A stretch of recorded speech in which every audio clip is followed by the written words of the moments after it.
Welcome to my channel. And today I was actually studying about this new thing called masturbation meditation. So in YouTube there is a trend about masturbation meditation. It is like a few foreigners who are not Indians, obviously, study Tantra and started this trend of having some orgasms or like do something and tried to connect meditative experience with this thing. Although it is true that during orgasms mostly people feel a connection from within, and they feel like they are actually uh, kind of uh, like separate from the body and kind of get a pleasurable feeling that like everything is there is kind of no attachment, nothing, and only pleasure. So so when foreigners studied tantra, as the people in the West has so much dependence on sex, and it forms their primary motive to it is kind of when a man has to marry, he kind of thinks, mostly, not all men, I think they will marry the girl who he can have great sex, right? But in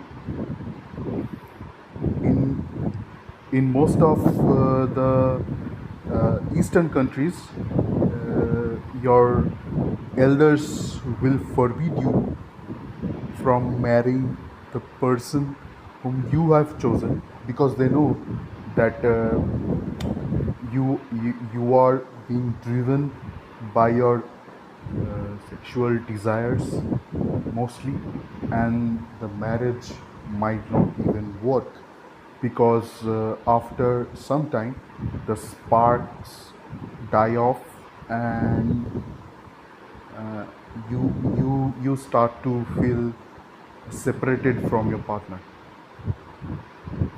So all these techniques which they are showing is kind of a short-term healing, I think, because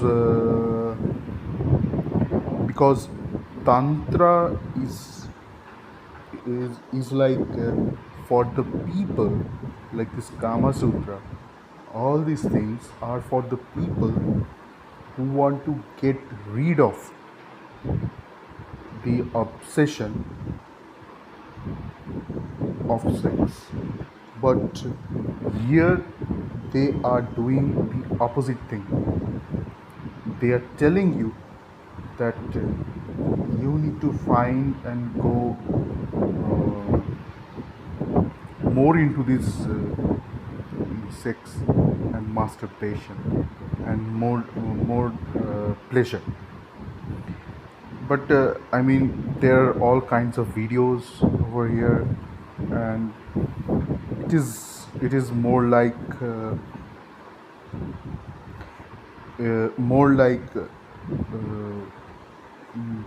kind of a self-exploratory thing, but it is not the actual interpretation of tantric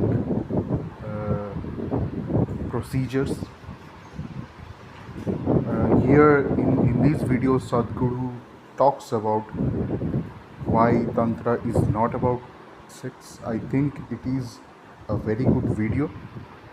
Maybe people can watch it, and there are all kinds of things. Look at this woman, what she is doing. I don't know, man.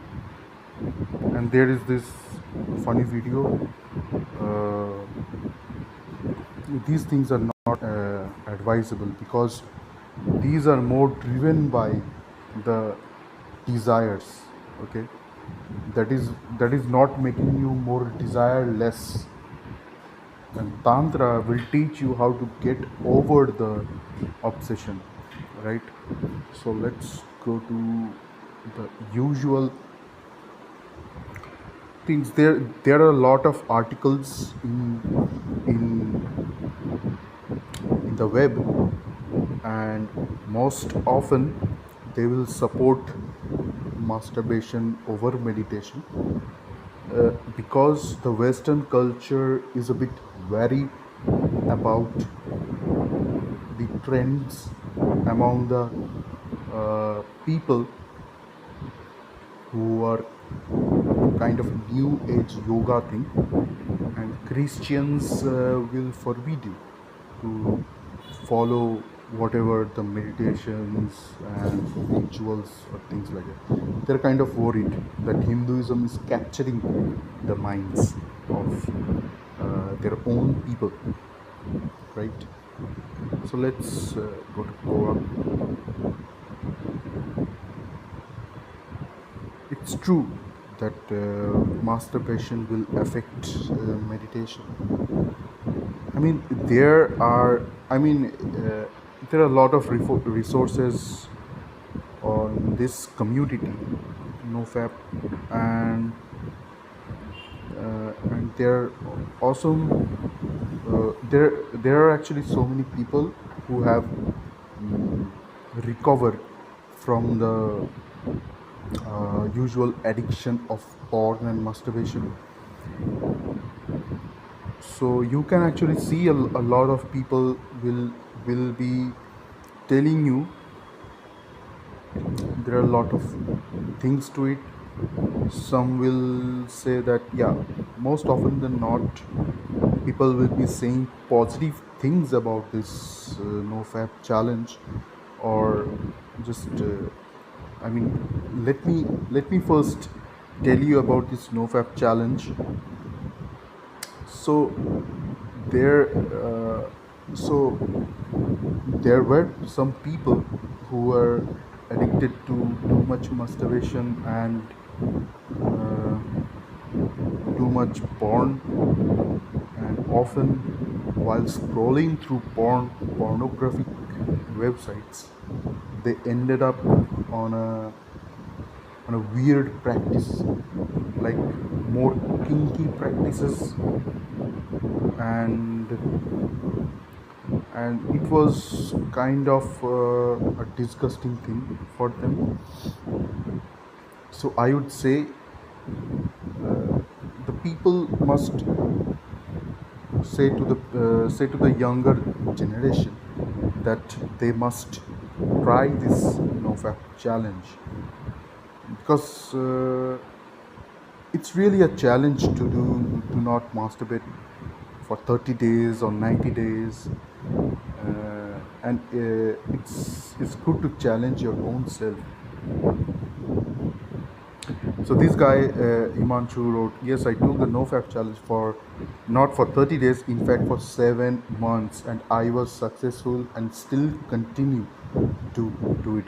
That's an awesome achievement. For 7 months, if anybody does it, he will be feeling like he is the king of the world.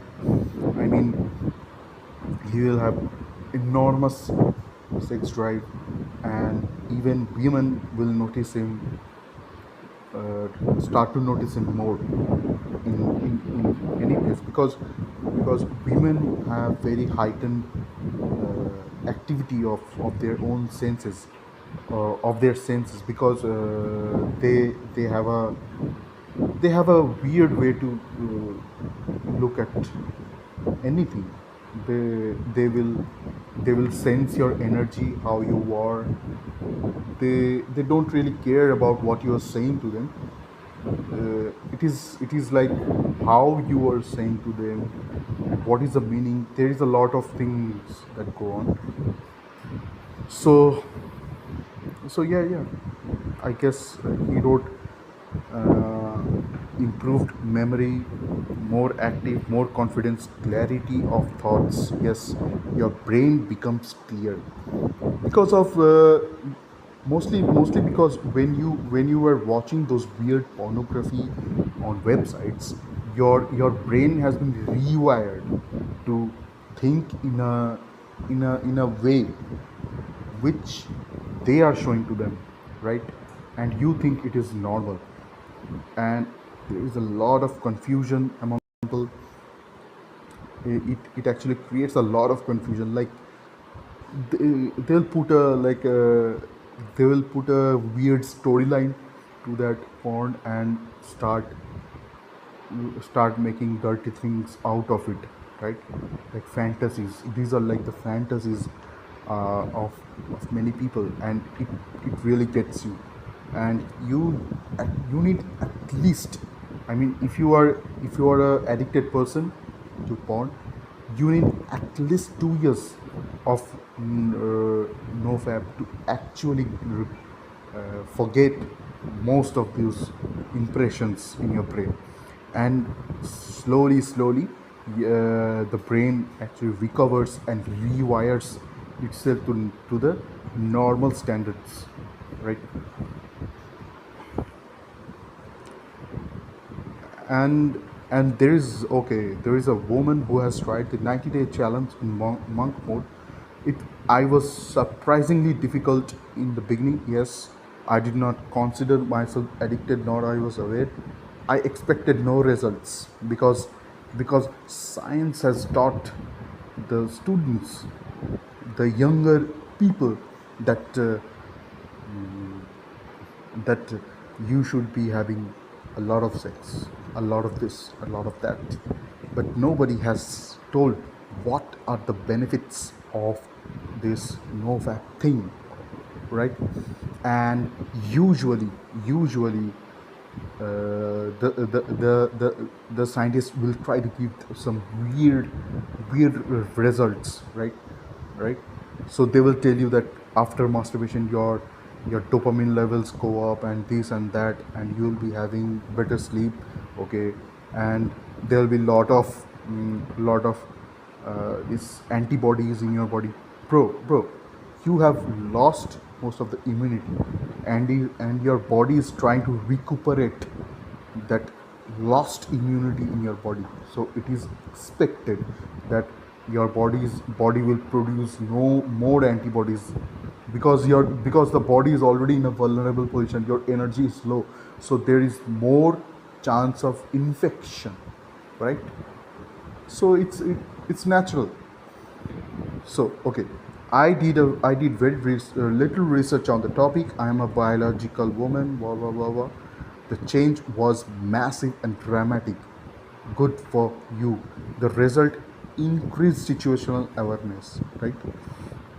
Increased social awareness. Man, radar. Yeah, I mean, I can tell you with 100% confidence that if women practice novel, men will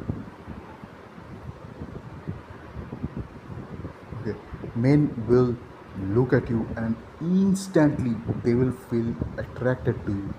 Not like sexual attraction. It is coming out of respect and love, right?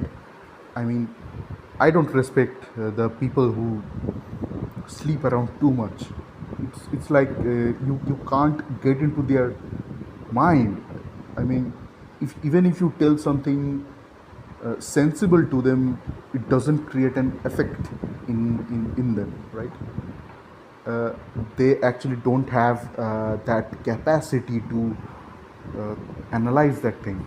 But in women who are really calm and composed, you can find a lot of love in those women.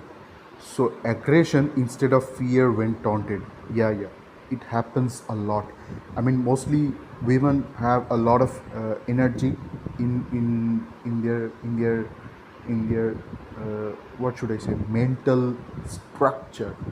The aggression is already built into them, right?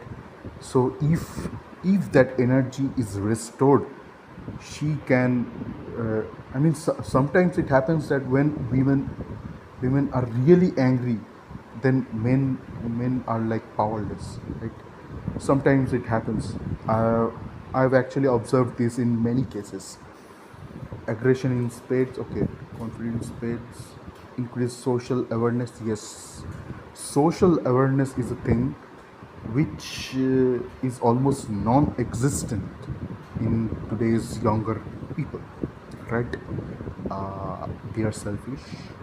Most people who will be promoting this masturbation is good and that and this and that feminism, these people are really really selfish. Mostly selfish because they only care about their own self pleasure. They don't think about you, right? I mean, bhar mein jao. I mean, that is how it is, right? Okay, sometimes this anger comes because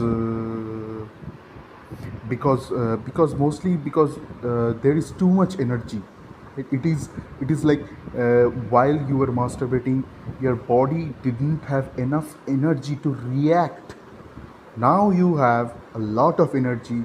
You don't know how to employ or direct this energy into other things. Like suppose most people become really creative after doing a lot of nofap, and they start thinking very creatively, and and a different kind of change happens in people, right? The 90 days mark passed, and I just did not want to give up feeling of a tiger. So I kept going, and I'm still going. I had a dream when I could have had amazing sex, and in the dream I scoffed at the scenario and wiped the scene away with my hand like you would a canvas with wet paint. That's really good. This all pretty recent. I'm at day 113. 113 is a really good achievement. I don't actually count the days. I just wrote the starting date on my calendar. The biggest downside was sleeping less due to frustration. Yes, you would need very less amount of sleep. Sometimes when I sleep, I really feel fresh just by just sleeping for maybe 4 hours or 5 hours. That is awesome. Okay. Daniel says, I'm doing NoFap for 3 years now. I now had a lot of relapses, relapses, but also a lot of 30 to 40 days tweaks. So he is not really going for the long, like a home run, but he is doing it in a short streak, in short streaks actually. So he has a lot of impressions due to these maybe pornography and all these things, and he probably has a lot of problems with self control, but he's learning slowly, right? Aging is a thing, like you start doing this,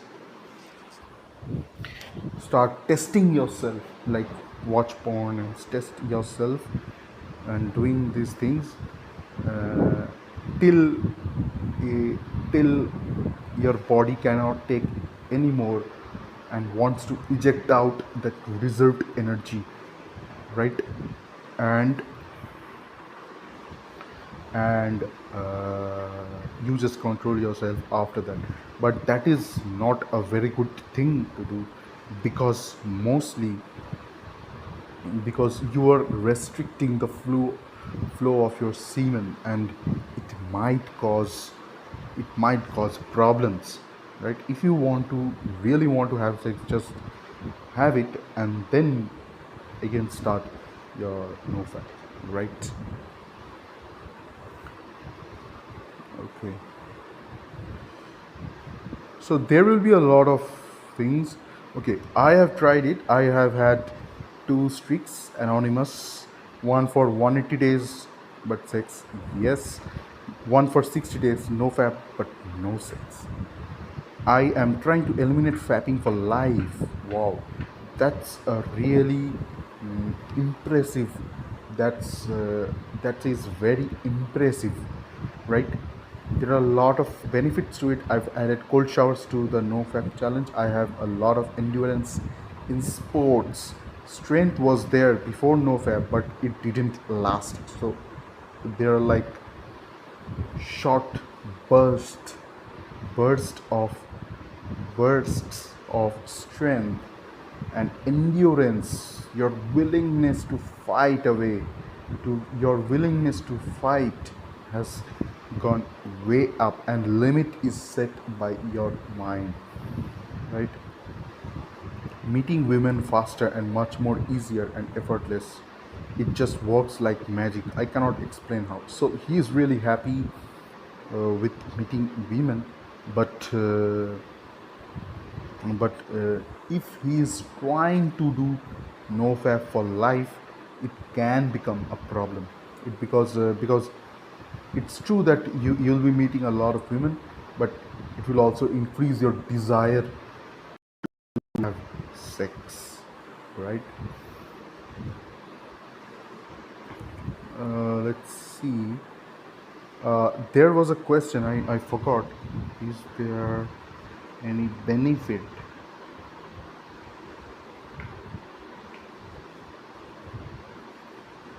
of no? There was this question I forgot. Let's see this.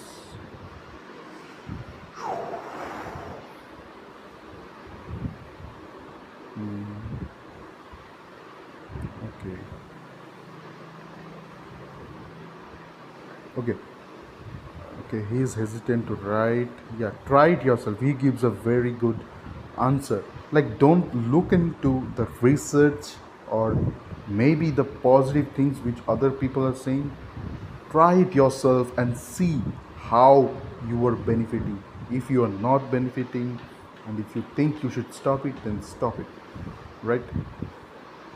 It is as simple as that. No research is perfect. I mean, there will be one research saying this, saying something, and there will be another research who will be contradicting the same thing.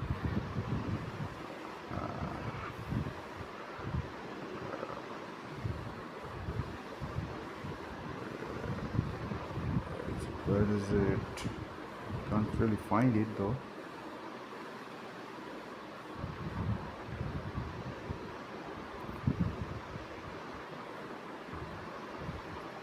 Okay, does NoFap work, or is it actually bad for you? So Uncle Ruckus says no.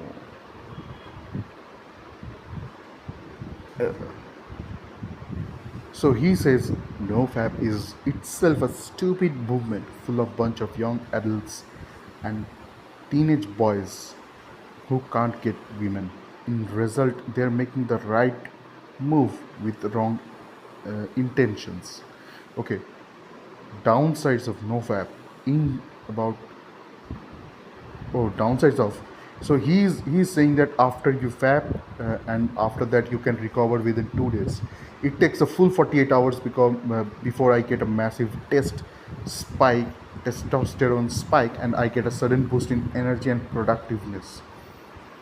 Abstinence is good in moderation. It's true. Some people are not cannot handle that much of energy, and after that what will happen is that there will be too much aggression in the body, and it can cause problems. So for that, if you are having too much aggression in your body, then you must start meditating, right? Start meditating, start emptying the mind, so that that energy is reused by your body.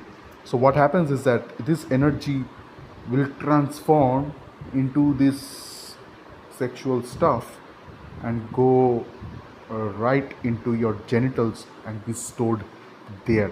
And then after that, you will be having an urge to release these chemicals, release this liquid, right? And that is why he's saying that if you're having too much anger, too much desire, then just have sex and just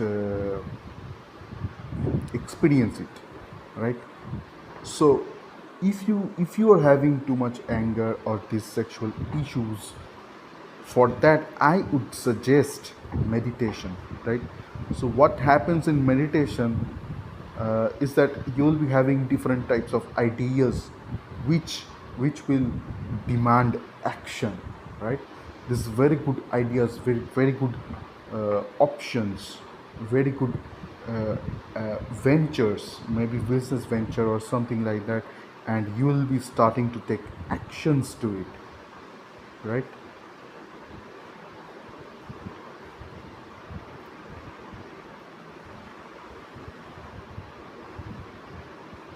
Okay.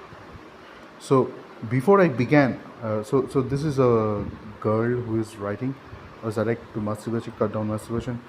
I began 1 week streaks, 2 week streaks, 1 month streaks. So far, so good.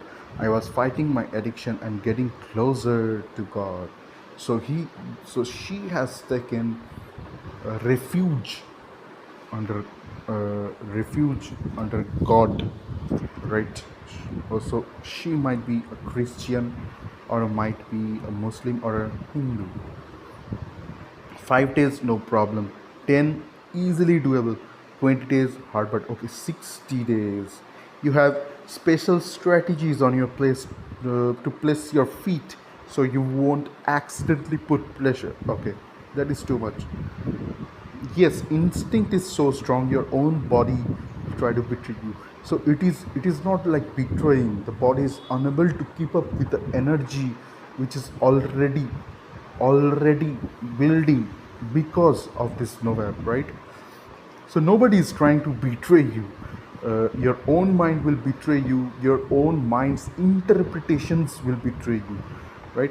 Health, I went up 10 kg as I began rubbish to cope up with the stress. Yeah, it happens, right? But it is not really so important. Okay. Okay, Priest says, although I don't have much scientific basis to support or disagree with this entire no fact thing, I strongly believe that a person's semen is very powerful element, much more than we think. Why do we feel such a strong urge to release it so frequently? Because nature has programmed every species to procreate as much as it can in order to have more and more candidates. Okay.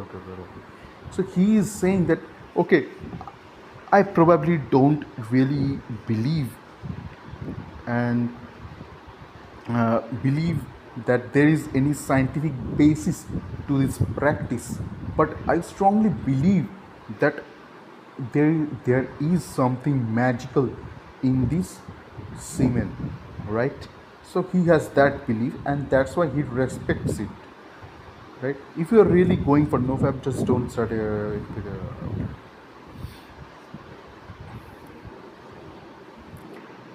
okay.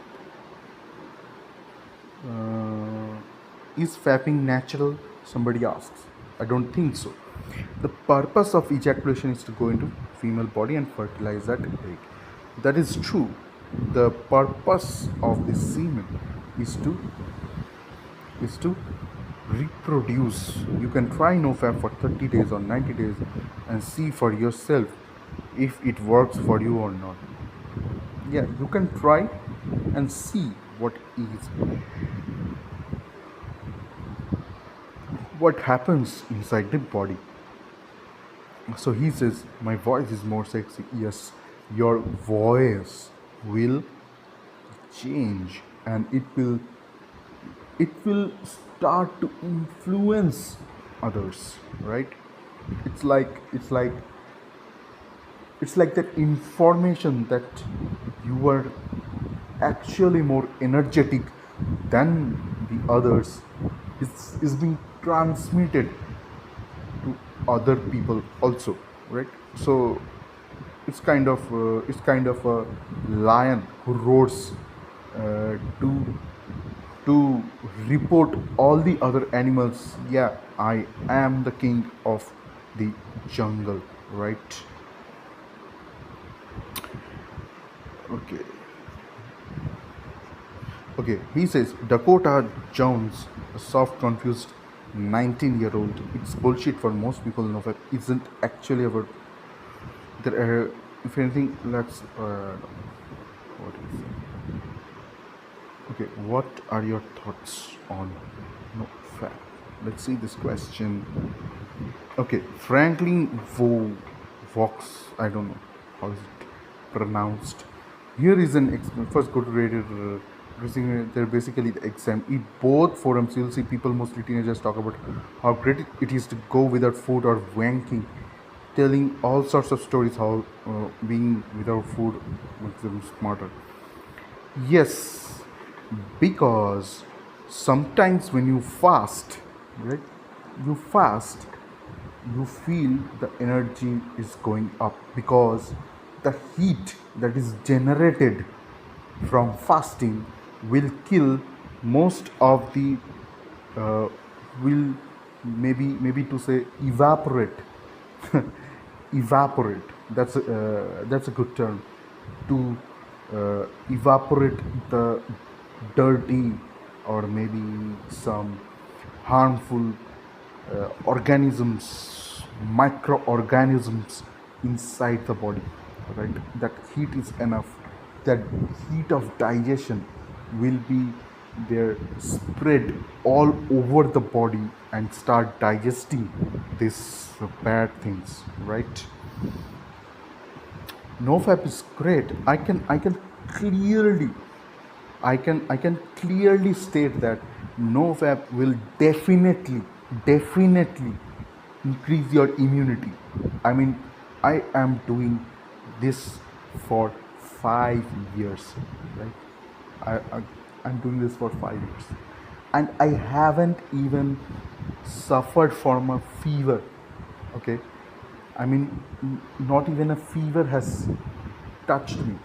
And during these times of Corona, I have walked around without my mask in places where there were huge amount of crowd, right?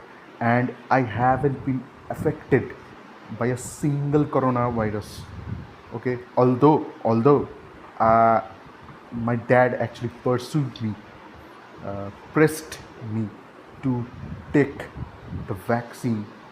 But even before taking the vaccine, I was out with my friends eating here and there without my mask. So it was not really a problem. So this immunity is a strange thing, and it will be increased, it will be enhanced. Your immunity will will will be enhanced when you do this, no fab. I mean, I don't think that masturbation actually does any good to the immunity, but it is bad. It is unnatural. You can see a lot of YouTube videos where they post a lot of videos where they are masturbating or something like that, and you can see it is unnatural and the immunity is lost. The guilt which comes after this practice, the practice of masturbation destroy destroy humanity, right? So Juan Ravi, I don't know. NoFap should be taught in schools. It is more important for a man to know about this than any stupidity they teach you. Yes, it is true. We learn a lot of stupid things in schools, which we don't even use it in our daily lives, right? And And nofap and control of our mind and thoughts is is are one of those things that every individual should learn about. And because they need to implement these things while when they're into their adulthood, right? Like all the people who have benefited from these nofap challenges, they know the power of the semen, the power of this fluid, right? And also some women who have also practiced this nofap, they also understand the importance of their energy, sexual prowess, right? Which can be transformed into other kinds of energies and be used later. So, Yeshu away. I don't know how to actually spell. So, Yeshu says no fact for 60 days. It was pretty interesting to observe the changes. Okay. There is something. I think there is a lot of misconception here. Some of the criticism is spot on, but I don't think people understand the reason why people really get into the superpowers claims are silly. There is so Anon is saying that there are no superpowers, right? There are some superpowers. What are these superpowers? These superpowers is the the main superpower for any human being is taking control of your own life, right? So, is this nature of a bossy nature of your own life, right? Right. So there will be these people when girlfriends and this they leave them, they cry and beg for returning to their lives, to return to their relationships. But you see, it is because of it, it is because that strength or that confidence of taking control of one's life is not there in this person's. They need more feeling that they actually need the motivation to believe in themselves, right? And that is why I think people should try nofap. I mean, I have rejected so many women, like I don't even care that if they're in my life or not, okay? And it's kind of a amazing feeling that okay, I will love a person when I'm willing to love, right? It is not somebody else cannot drive my ambition, right? Okay, so many people are saying these things. So let's see about what masturbation meditation go.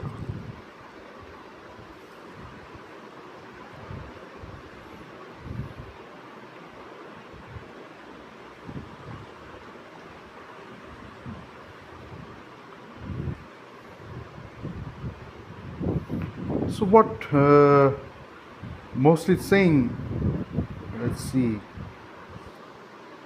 or maybe go to another space.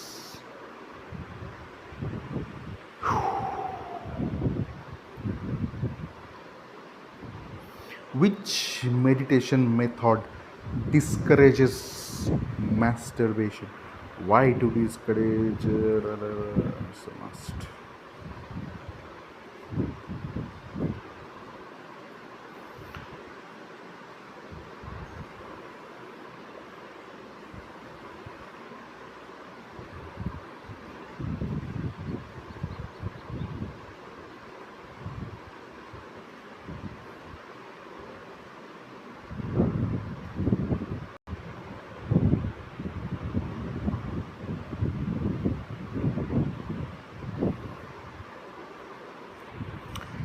So I'll be reading a chapter from Dan Brown's The Da Vinci Code, and I think it's a really a very good book. Let's start with the reading. So I hope, guys, you will enjoy this. Right.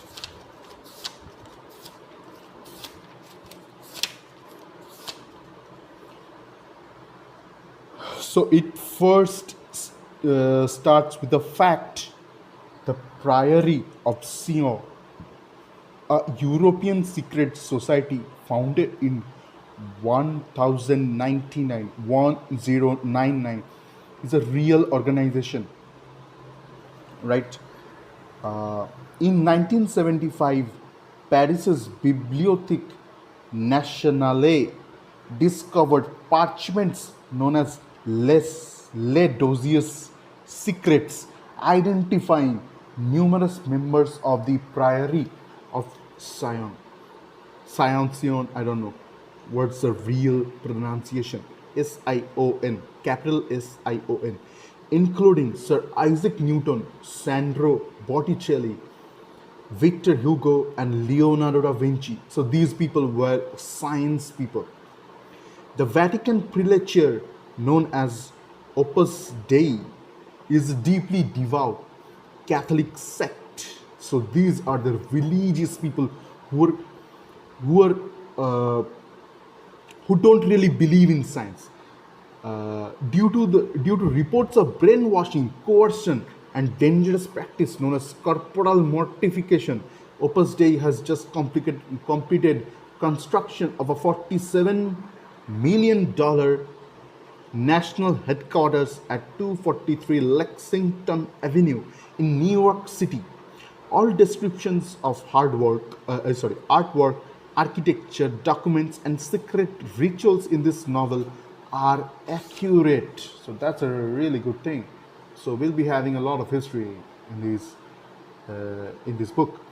Renowned curator Jacques Sonnier staggered through the vaulted archway of the museum's grand gallery. So there is a museum. What is this museum? It's Louvre Museum, Paris, and the time is 10:46 p.m. So there is a curator named Jacques who is staggering through the vaulted archway of museum's grand gallery. He lunged for the nearest painting he could see, a Caravaggio.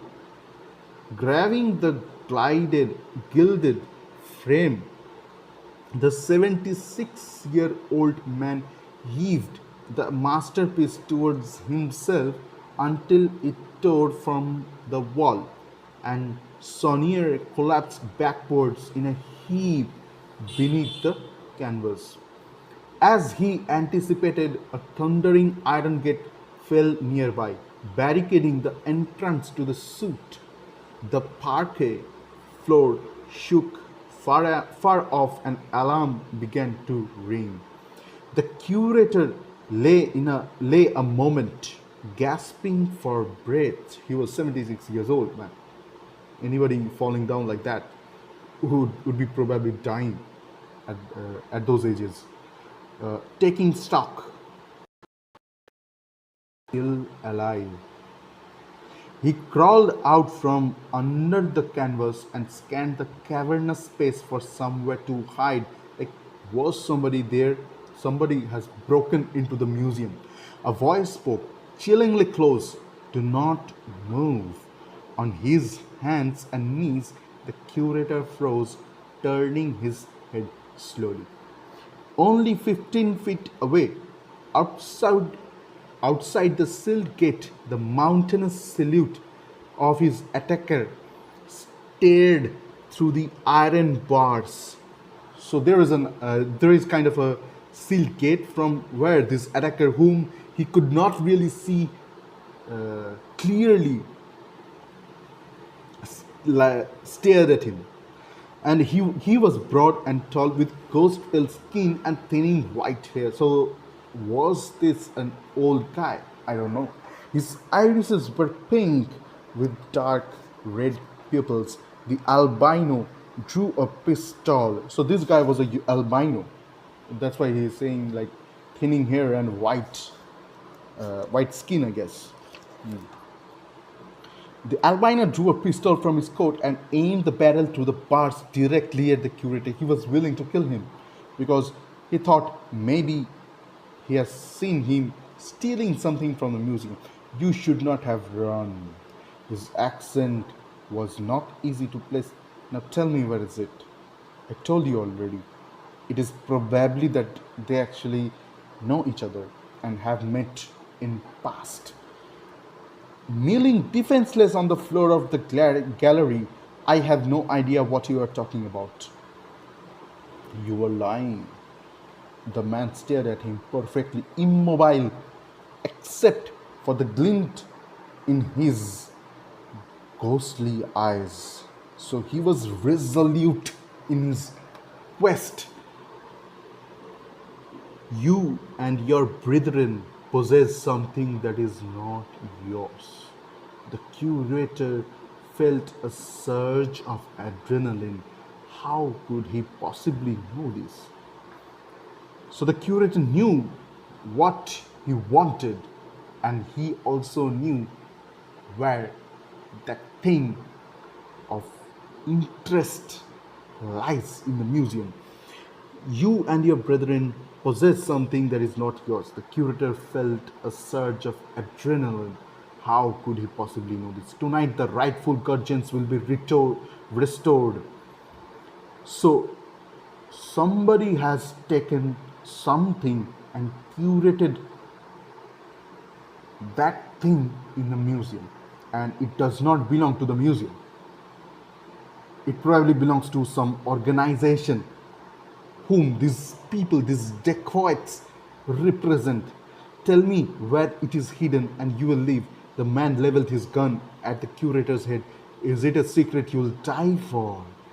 Sonia could not breathe. He was confused what he should do. The man tilted his head, peering down the barrel of his gun.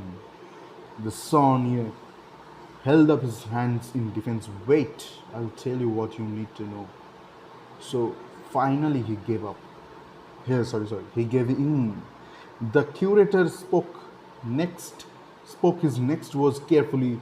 The lie he told was one he had rehearsed many times, each time praying he would never have to use it. When the curator finished speaking, his assailant smiled smugly. Yes, this is exactly what others told me. So this assailant knew that he was lying. Sonia recalled, the others, I found them too, all three of them. They confirmed what you have just said. It cannot be. The curator's true identity, along with the identities of three senators, was almost as sacred as ancient secret they protected. So they had a custom in the museum to keep these people who curated and stored and knew everything about the museum a secret. The identities were secret so that nobody could steal anything from the museum, right?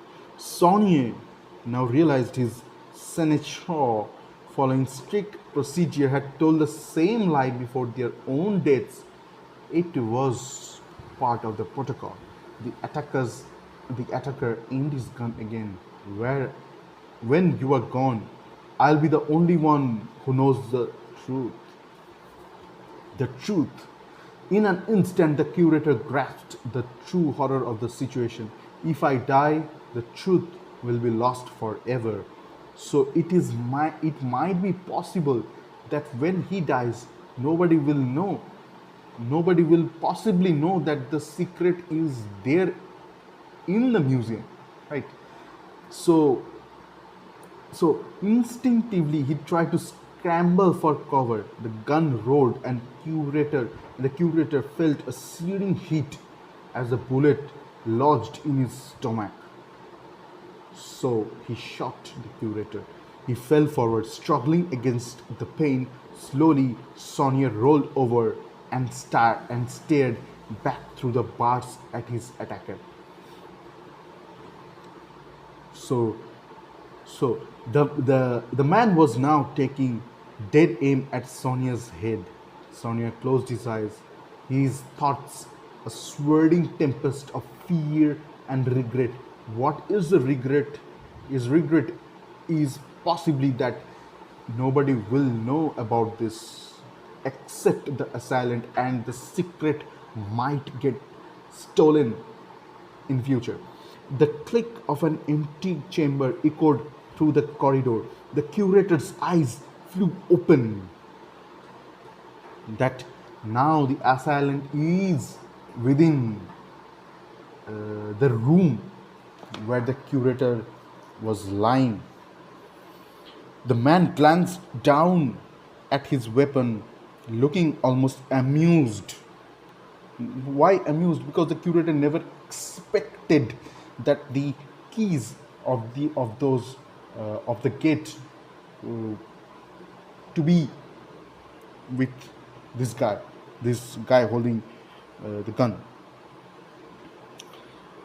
My work here is done. He reached for the second clip and then he seemed to reconsider, smirking calmly at Sonia's gut. My work here is done. The curator looked down and saw the bullet hole in his white linen shirt. It was framed by a small circle of blood a few inches below his breastbone, my stomach.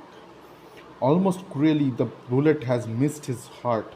As a veteran of La Guerre d'Algérie, the curator had witnessed this horribly drawn out death before. So before also these kinds of things has happened, probably in a different place. For 15 minutes he would survive as his stomach acids seeped into his chest cavity, slowly poisoning from within. So there is a hole in the stomach, and from that hole, all the stomach acids has spread into his chest. Then he was, pain is good, monsieur. Then he was gone. Alone now, Jacques Saunier turned his gaze again to the iron gate.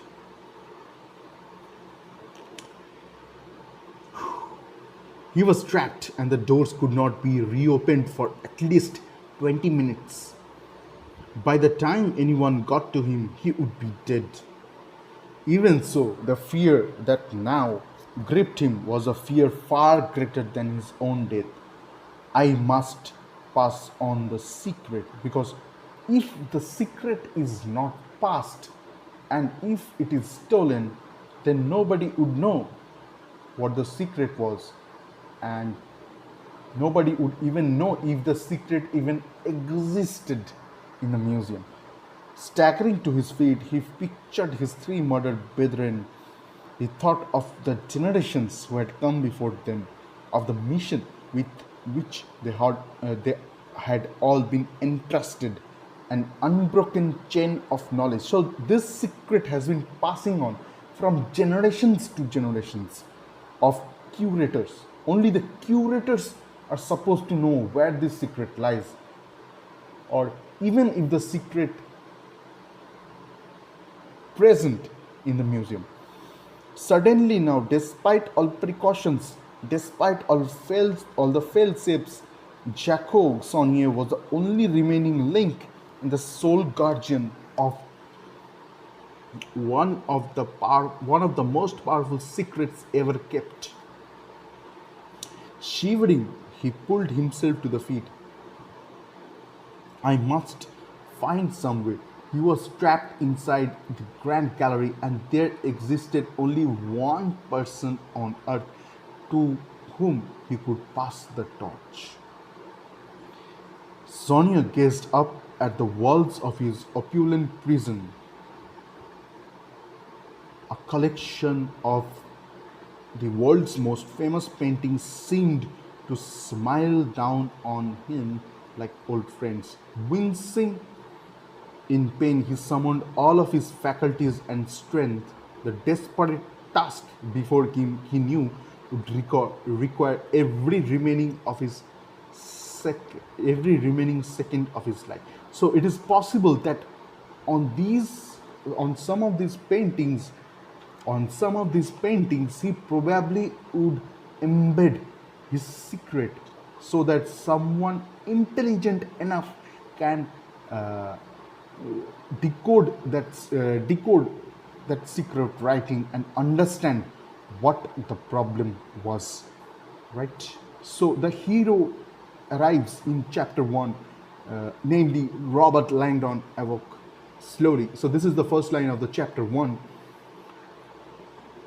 Robert Langdon awoke slowly. A telephone was ringing in the darkness, a tiny, unfamiliar ring. He fumbled for the bedside lamp and turned it on. Squinting at his surroundings, he saw a plush Renaissance bedroom with Louis XVI furniture, hand frescoed walls, and a colossal mahogany four-poster bed. So he was somewhere. He was probably in a hotel, which was really a palace for the nobles or the kings. What the hell I am. The jacquard bathrobe hanging on his bedpost bore the monogram Hotel Ritz Paris. That explains it.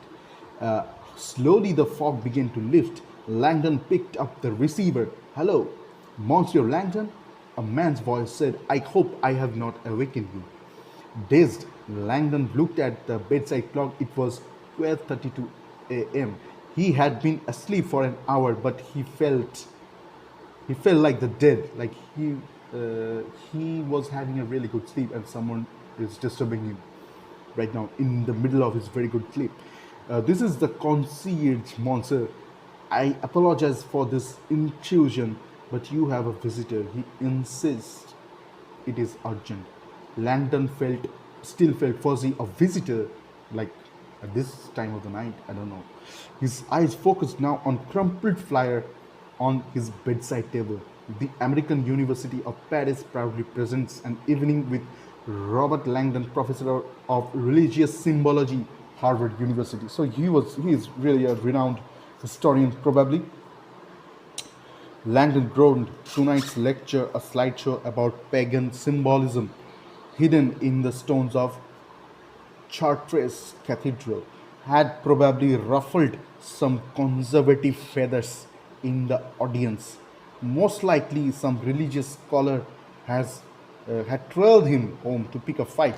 So uh, he was actually delivering a lecture before in the evening, and somebody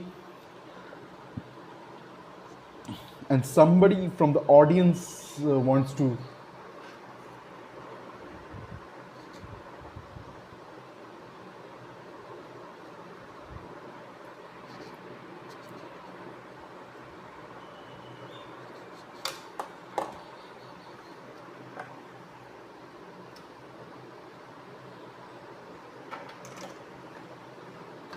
And uh, and somebody from the audience uh, was really hurt from because hurt from his statements, and probably wanted a bit of a beef to catch up with Robert.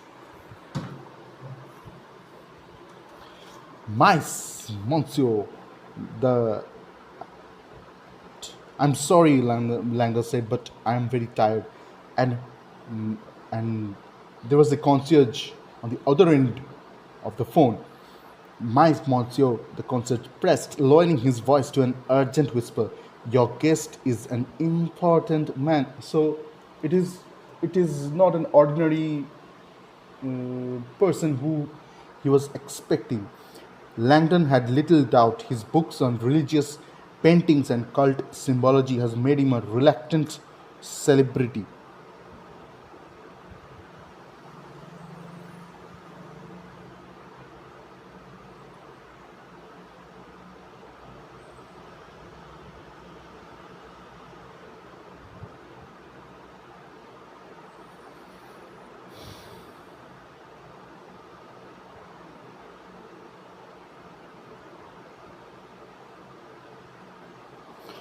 He's a reluctant celebrity. And last year, Langdon. So Langdon is a famous guy, famous historian, and he is quite well known, uh, quite well known to others in the community. So, what is he saying? Since then, the stream of self important historians and artworks arriving at his door had seemed never ending. If you would be so kind, Langdon said, doing his best to remain polite, could you take the man's name and number? Tell him that I'll try to call him before I leave Paris on Tuesday. Thank you. He hung up before the concierge could protest. So Langdon was trying to enjoy his very nice sleep, and the concierge wanted to protest, but he hung up the call. Sitting up now, Langdon frowned at his bedside. Guest Relations Handbook, whose cover boasted sleep like a baby in the city of light, slumber at the Paris Ritz. He turned and gazed tiredly into the full length mirror across the room. The man staring back at him was a stranger, tousled and weird. So he couldn't really identify his own image at the mirror. The past year had taken a heavy toll on him, but he didn't appreciate seeing proof in the mirror. His usually sharp blue eyes looked hazy and drawn tonight. A dark stubble was shrouding his strong jaw and dimpled chin.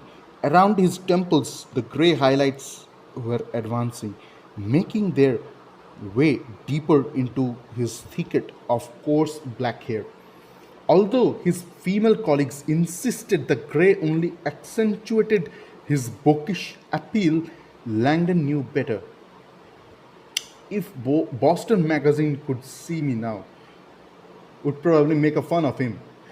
Last month, much to Langdon's embarrassment, Boston Magazine had listed him as one of the one of that city's top 10 most intriguing people, a dubious honor that had made him the brunt of endless ribbing by his Harvard colleagues. Tonight, 3,000 miles from home, the accolade has resurfaced to haunt him at the lecture he had given. So he is probably thinking that his fame is attracting a lot of people to disturb his peaceful nature. The relate he actually doesn't want so much limelight on him. Ladies and gentlemen, the hostess had announced to a full house at the American Society.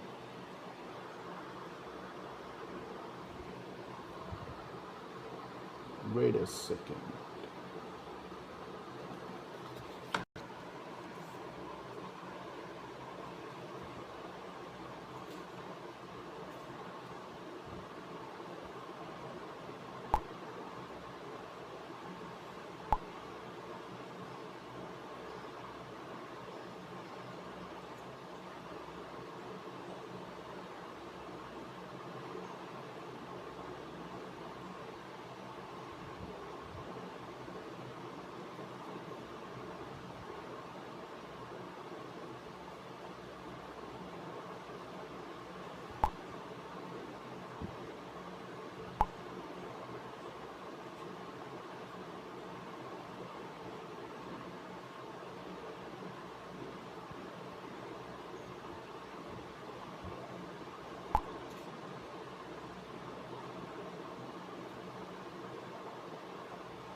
The hostess had announced to a full house at the American University of Paris Pavillon Dauphine Our guest tonight needs no introduction.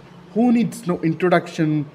The man who has a lot of fame, who is well known in the community of historians in this case.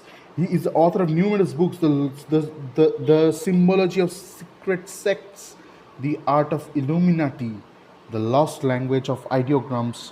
And when I say he wrote the book on religious iconology, I mean that quite literally. Many of you uses.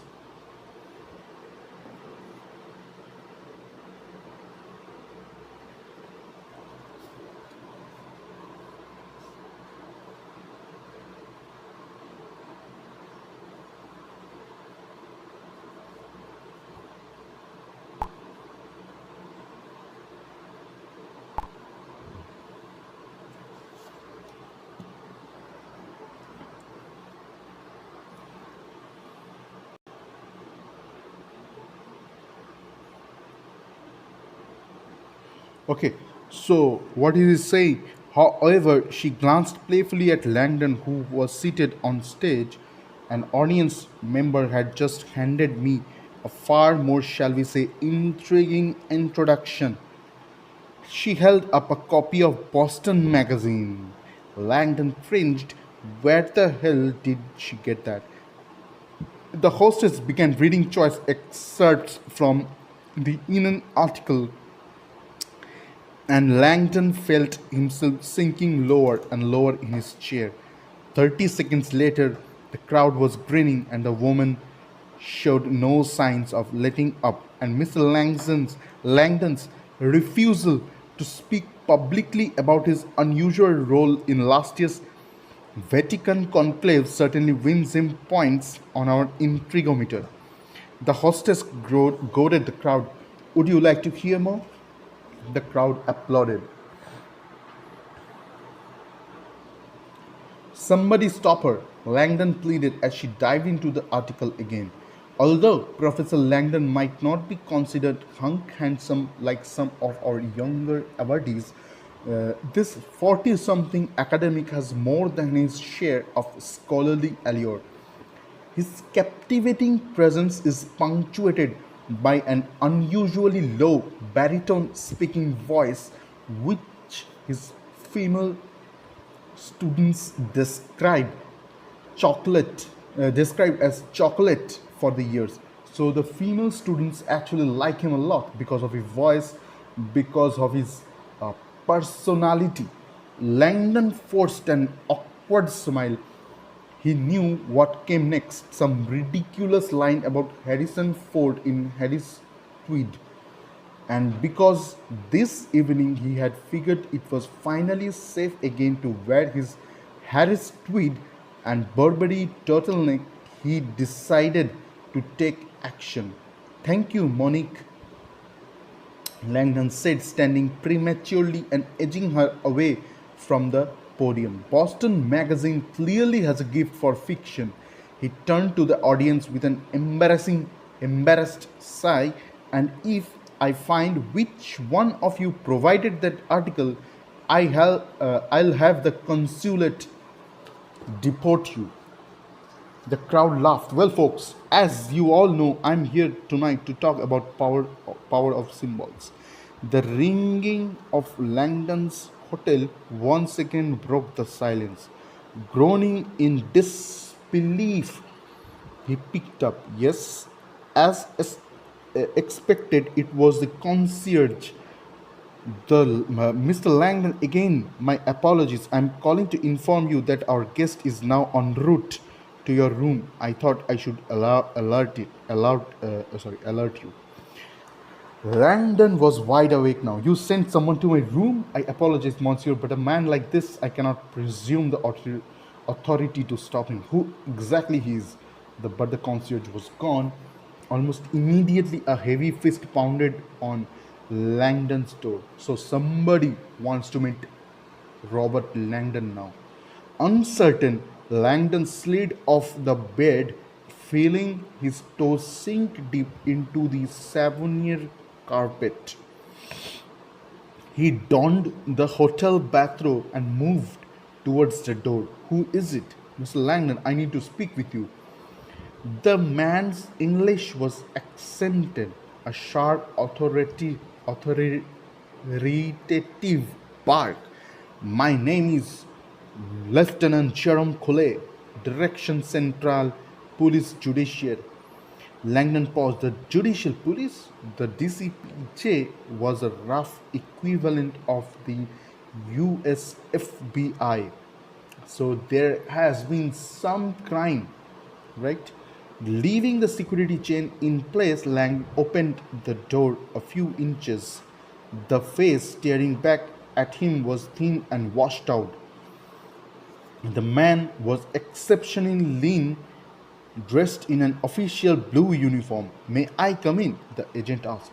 Langdon hesitated, feeling uncertain as the stranger's shallow eyes studied him. What is this all about? My captain requires your expertise in a private matter. Now, Langdon managed. It's after midnight. I'm. Am I correct that you were scheduled to meet with the curator of the Louvre this evening? Langdon felt a sudden surge of uneasiness because there could be something going on, right? He and the revered curator Jacques Sonnier had been slated to meet for drinks after Langdon's lecture tonight, but Sonnier had never shown up. How could he show up because he was murdered? Yes, how did you know that? We found your name in his daily planner. I trust nothing is wrong. The agent gave a dire sigh and slid a Polaroid snapshot through the narrow opening of the door. When Langdon saw the photo, his entire body was rigid. This photo was taken less than an hour ago inside Louvre. As Langdon stared at the bizarre image, his initial revulsion and shock gave way to a sudden upwelling of anger. Who would do this? We had hoped that you might help us answer that very question, considering your knowledge in symbology and your plans to meet him. So the police actually thinks that Langdon might know something related to this murder. Probably this curator had left something in the museum which could only be deciphered by by an intellectual historian. We had hoped that you might help us answer that very question, considering your knowledge in symbology and your plans to meet him. Langdon stared at the picture, his horror now laced with fear. The image was gruesome and profoundly strange, bringing with it an unsettling sense of deja vu. Wow. So why this sense of deja vu? Because probably Langdon liked very interesting things. So he probably was elated that such an such a chance would come to him to investigate something which will tickle his intellect. This photo had was entirely different, and yet something about the scenario felt disquietingly familiar. So probably disquietingly familiar. This means that he probably knew that some of the brethren of the curator was curators curator were murdered by some people, and it was of the same similar. It had the similar signature of assault signature assault. Langdon barely heard him. His eyes were still riveted on the picture. This symbol here, and the way his blood, the way his body is so oddly positioned. Langdon nodded, feeling a chill as he looked up. I can't imagine who would do this to someone. The agent looked grim. You don't understand, Mr. Langdon. What you see in this photograph, Monsieur Sonnier did that to himself. So the positioning, of the body, and there is something, a symbol written there, which probably he did it from his own blood, meant that there was a message that is to be transmitted, that is to be reported to some people who could solve, who would be knowing what the secret, what these assailants were after, right? So this is the chapter, this is the end of chapter 1. So in the next video, next live, we will be studying chapter 2, and I hope it will be very interesting. So I really like this book so far, and let's let's stop this live right now. Well,